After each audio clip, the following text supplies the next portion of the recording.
भिक्षा नहीं दोगे दानवीर?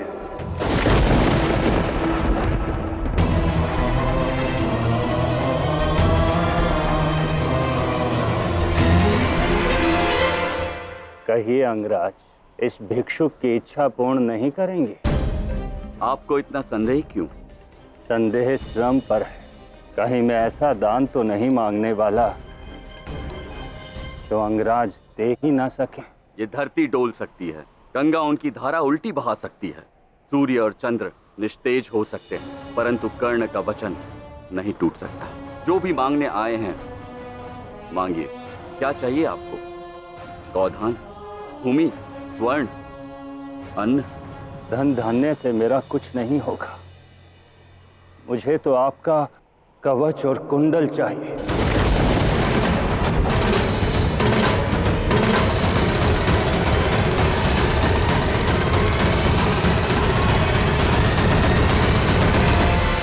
क्षमा करना मुझे, मैं आपको पहचान नहीं सका। आप भिक्षुक के वेश में जो आए हैं इंद्रदेव,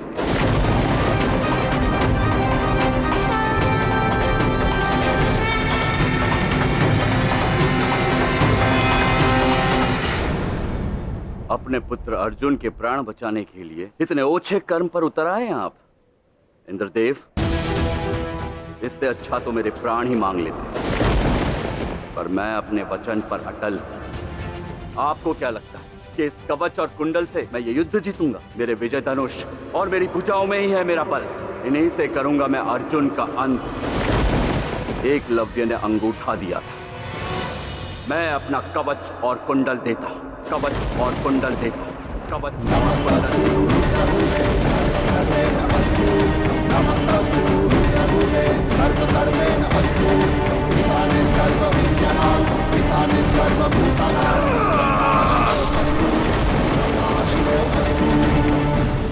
मेघाधिपति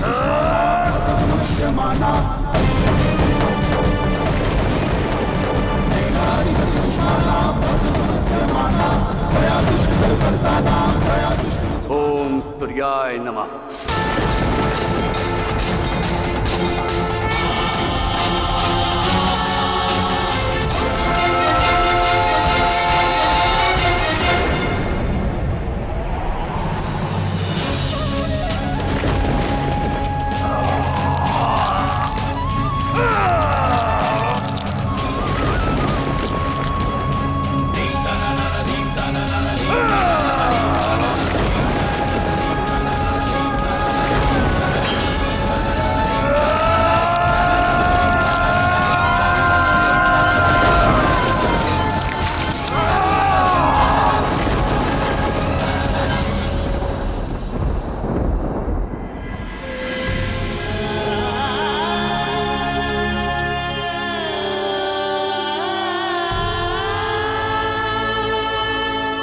इतना बड़ा दानी मैंने संसार में नहीं देखा।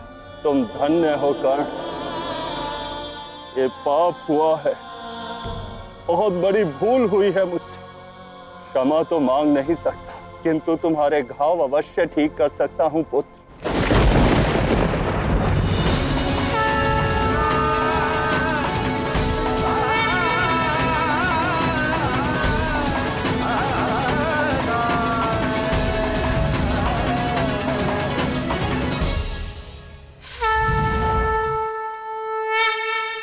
ये अमोघ अस्त्र है, तुम जिस पर भी संधान करोगे उसकी मृत्यु निश्चित है, अर्जुन की भी। किंतु तुम इसका संधान केवल एक बार ही कर सकते हो।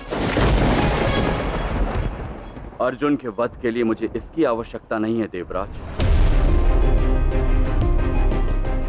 नहीं कर्ण, इसे स्वीकार करो। तुम्हारे समक्ष मैं बहुत छोटा हो गया, कम से कम इतना तो करने दो कि स्वयं से दृष्टि मिला सको। यह अमोघ अस्त्र अब तुम्हारा हुआ। जब भी तुम इसका स्मरण करोगे ये प्रकट हो जाएगा। अब मुझे आज्ञा दो।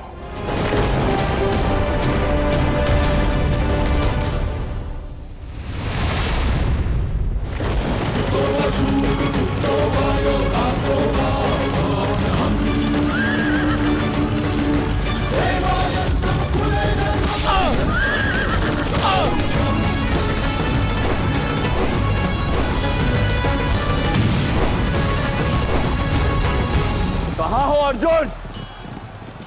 अंगराज तुम्हारा युद्ध के लिए आह्वान कर रहा है। प्रस्तुत हो, प्रस्तुत हो। माधव, कर्ण का युद्ध के लिए आह्वान आया। मुझे कर्ण की ओर ले चलो।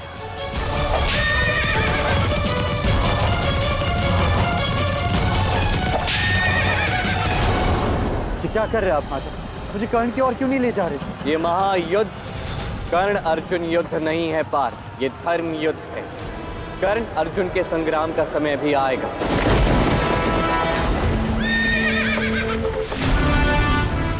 परंतु क्यों माधव? युद्ध का 14वां दिवस है। रण क्षेत्र में कर्ण को 4 दिवस हो चुके हैं। मैं इसी संग्राम के लिए जीवित हूँ। और इस संग्राम का समय आएगा पार्थ, किंतु आवेश में आकर मृत्यु के मुख में जाना उचित नहीं। मैं कुछ समझा नहीं माधव। समय से पूर्व और प्रारब्ध से अधिक कुछ नहीं होता अर्जुन। तुम भी समय आने पर ही समझो।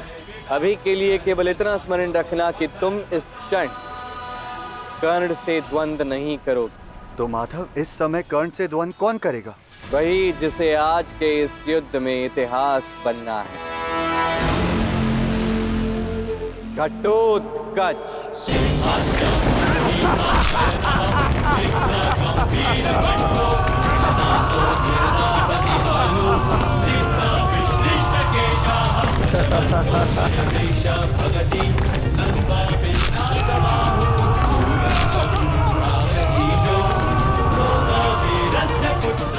घटोत्कच को मैंने वर किया था कि वो संसार में असुर नहीं कहलाया जाएगा। मनुष्य जाति की उस महागाथा में भी, जिसमें संसार के सबसे बड़े वीर होंगे, उसमें भी तुम्हारा नाम सबसे ऊंचा हो।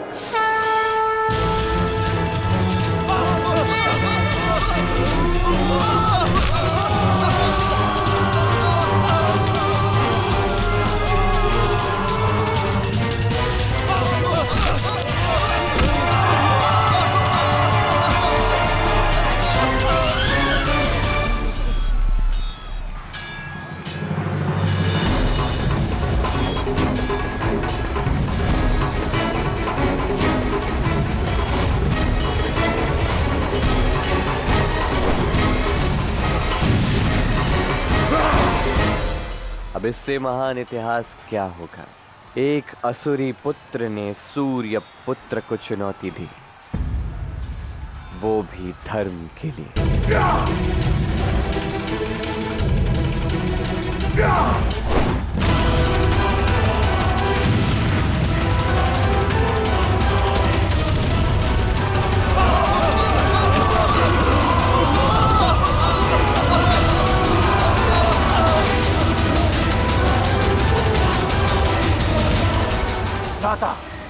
इस घटोत्कच का शीघ्र ही अंत करना होगा, वरना यह हमारी सेना का समूल अंत कर देगा।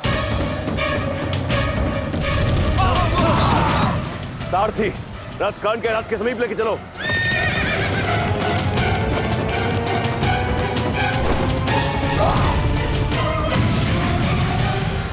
बस संगराज, यही शक्ति है ना तुम्हारी? अब मैं दिखाता हूं मेरी शक्ति।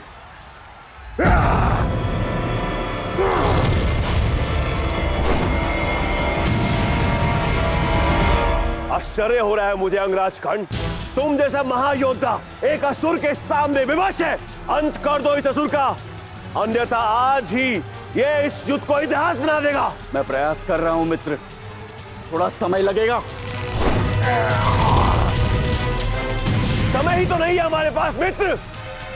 हर क्षण सहस्त्र सैनिकों को मार रहे हैं असुर। अधिक समय लगाओगे तो एक भी सैनिक नहीं बचेगा। तुम्हें देवराज इंद्र ने अमोघ अस्त्र दिया है ना, उसका प्रयोग करो और अंत करो इस असुर का। परंतु अमोघ अस्त्र मैंने अर्जुन के अंत के लिए संभाल के रखा हुआ है। मित्र कर्ण, अर्जुन का वध तब करोगे जब ये युद्ध शेष रहेगा। इस पर्वत का असुर का अंत नहीं किया तो युद्ध समाप्त हो जाएगा। ये मेरा आदेश है, तुम्हारे मित्र का, एक भावी राजा का।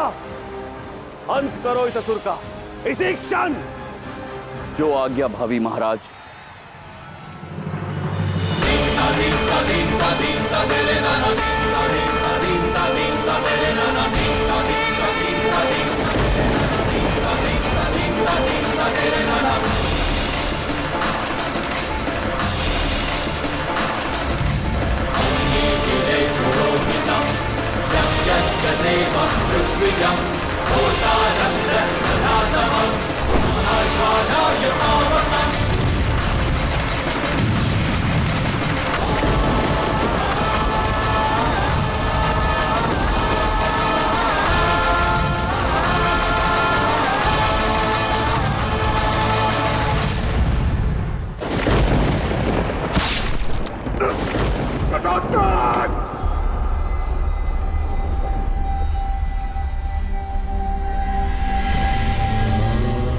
श्री कृष्ण, ये असुर मरते मरते भी शत्रु का संहार करेगा।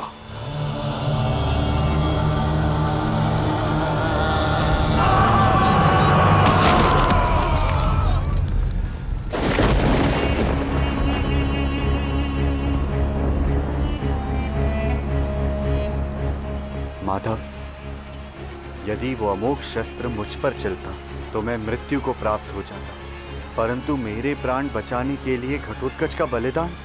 नाम पाने के लिए बलिदान आवश्यक होता है अर्जुन।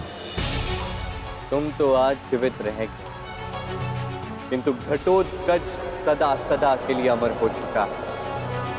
उसने आज धर्म के लिए अपने प्राण दे दिए। संसार अब उसे असुर के रूप में नहीं देखेगा, बल्कि एक महान प्रखर योद्धा के रूप में देखेगा, जिसने धर्म की वेदी पर अपने प्राण न्योछावर कर दिए। मेरे साथ बरसाना लौट चलो राधा। मैं अंतिम बार तुमसे कुछ मांग रहा हूं, इसके पश्चात कभी कुछ नहीं मांगूंगा। कहो, आओगी ना मेरे साथ? ऐसे कैसे मना करेगी?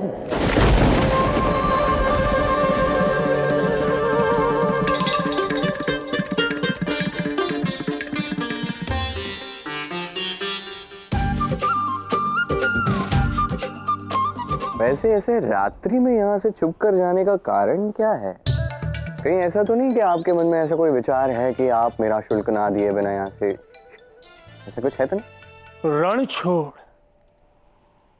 तुम हो कृष्ण, मैं नहीं। मैं तुम्हारा सारा शुल्क देने के पश्चात ही यहां से जाने वाला था। अच्छा हुआ तुम स्वयं ही आ गए। मैं अभी तुम्हारा सारा शुल्क दे देता हूं। अरे ऐसे कैसे बड़े भैया? अभी युद्ध समाप्त कहाँ हुआ है? जैसा कि नियत हुआ था उसके अनुसार युद्ध के अंत तक आपको रुकना होगा। ये युद्ध वर्षों तक चलेगा, तो क्या मैं यहीं रहूंगा? नहीं, केवल 4 दिनों, 18वें दिन इस युद्ध का समापन हो जाएगा। शुल्क तो 18वें दिन ही लिया जाएगा, और वो भी यहाँ नहीं, वहां उस पहाड़ी को देखिए। वो पहाड़ी जहां से युद्ध स्पष्ट रूप से दिखता है। मुझे स्वीकार है राधा, हम कृष्ण को उसका शुल्क देते ही यहां से निकलेंगे। तो बड़े भैया, ये नियत रहा। 18वें दिन युद्ध के पश्चात उस पहाड़ी पर मैं आपसे शुल्क लूंगा।